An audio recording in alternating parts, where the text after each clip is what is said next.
सोनामुखी, हरड़, मुलेठी जैसी अनेक जड़ी बूटियां और हजारों वर्षों का प्राचीन आयुर्वेदिक ज्ञान इस एक बोतल में समाया हुआ है।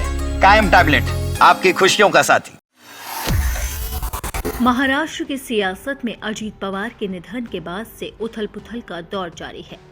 भले ही इस सवाल के जवाब से पर्दा उठ गया हो कि महाराष्ट्र का डिप्टी सीएम कौन होगा, अजीत पवार की जगह कौन लेगा, लेकिन एक सवाल अभी भी बरकरार है।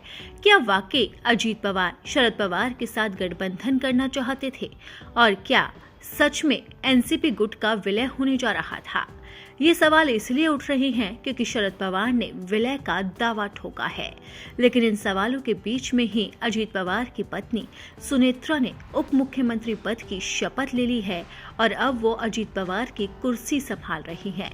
लेकिन इस बीच में लगातार शरद पवार के गुट के साथ गठबंधन को लेकर सियासी बयानबाजियों का दौर जारी है। इस बीच देवेंद्र फडणवीस का बयान भी आया, लेकिन अब एनसीपी सांसद सुनील तटकरे के बयान से एक बार फिर से सियासी उफान आना तय माना जा रहा है। उन्होंने खुलकर शरद पवार के साथ गठबंधन को लेकर अपनी प्रतिक्रिया दी है।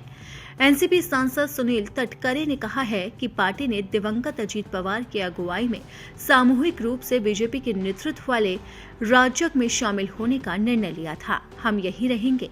उन्होंने कहा कि जो लोग एनसीपी के दो गुटों में विलय की बात कर रहे हैं, उन्हें स्पष्ट करना चाहिए कि वो किस पार्टी के साथ विलय करने के लिए सहमत है।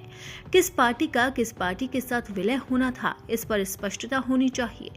वो महाराष्ट्र के सतारा जिले के कराड़ में पत्रकारों से बातचीत कर रहे थे। इस दौरान उनके साथ एनसीपी नेता सुनेत्रा पवार भी थी। विलय के प्रस्तावित मुद्दे पर तटकरे ने कहा कि इस मुद्दे पर ना तो उनका और ना ही पार्टी के सांसद प्रफुल्ल पटेल का कोई अलग मत है। अजीत दादा के नेतृत्व में हमने बीजेपी के नेतृत्व वाले एनडीए में शामिल होने का सामूहिक फैसला लिया था। राज्य की जनता ने विधानसभा चुनाव में अजीत दादा के फैसले को स्वीकृति दी। जो लोग विलय की बात कर रहे हैं, उन्हें ये बताना चाहिए कि क्या वो इसके लिए सहमत हैं। वहीं शरद पवार के गुट ने दावा किया कि विलय की बातचीत अंतिम चरणों में है। उनके भतीजे अजीत पवार ने एनसीपी गुटों के बीच में विलय की घोषणा के लिए 12 फरवरी की तारीख तय की थी। जैसे ही शरद पवार ने ये ऐलान किया, वैसे ही महाराष्ट्र की सियासत में भूचाल आ गया है। खुद देवेंद्र फडणवीस ने इसे लेकर बयान जारी किया था और उन्होंने साफ तौर पर कहा था कि अगर विलय की बात होती तो अजीत दादा मुझे खुद इस बारे में बताते। शरद पवार क्या कह रहे हैं, उनके बयान के क्या मायने हैं, अभी कुछ नहीं पता।